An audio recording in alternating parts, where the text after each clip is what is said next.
اعوذ باللہ من الشیطان الرجیم بسم اللہ الرحمن الرحیم الحمد للہ الملک الحق المبین خالق السماوات والارضین والصلاة والسلام علی صاحب الدعوت النبویہ والعصمت الفاطمیہ والصولة الحیدریہ والحلم الحسنیہ والشجاعت الحسینیہ والعبادت السجادیہ والمعاصر الباقریہ والآثار الجعفریہ والعلوم الکاظمیہ والحجج الرضویہ والجود التقویہ والنقابت النقویہ والحیبت العسکری والغیبت الالہ القائم بامر اللہ فقال اللہ تبارک وتعالی فی القرآن المجید بسم اللہ الرحمن الرحیم یا ایہا الذین آمنوا لا تتخذوا عدوی وعدوکم اولیاء تلقون الیہم بالمودہ. بلندتر صلوات.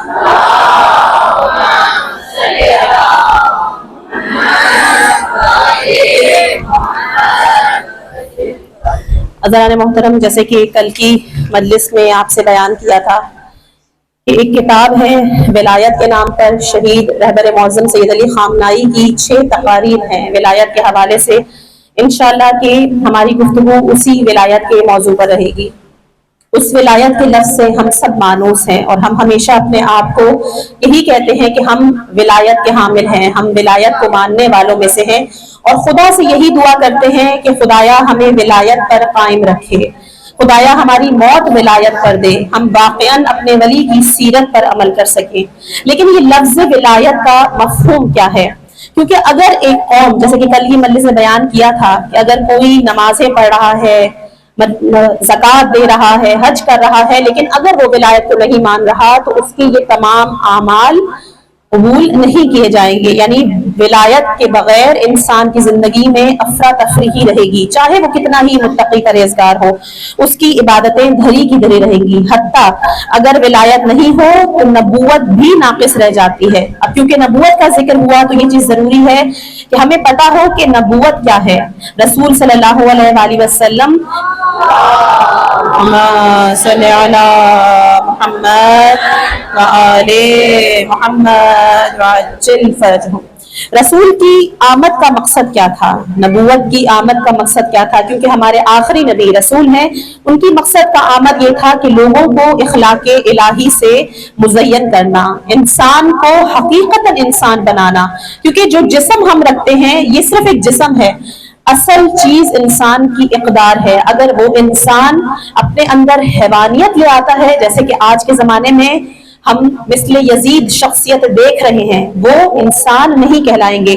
تو رسول آئے تھے انسان سازی کے لیے، انسان کو سنوارنے کے لیے، جس کے لیے رسول نے اپنی زندگی میں ایک کارخانہ بنایا اور یہی ترجیح دی کہ حقیقتاً ایک کامل انسان اس میں سے تیار ہو کر نکلے. اور یہ کارخانہ کیا ہے؟ اس کو کہتے ہیں اسلامی معاشرہ، اسلامی نظام. اور یہی وہ بنیادی نقطہ ہے کہ جس کے ارد گرد یعنی ہماری ان مجالسوں میں جو بحث ہے وہ اسلامی معاشرے کے حوالے سے ہوگی.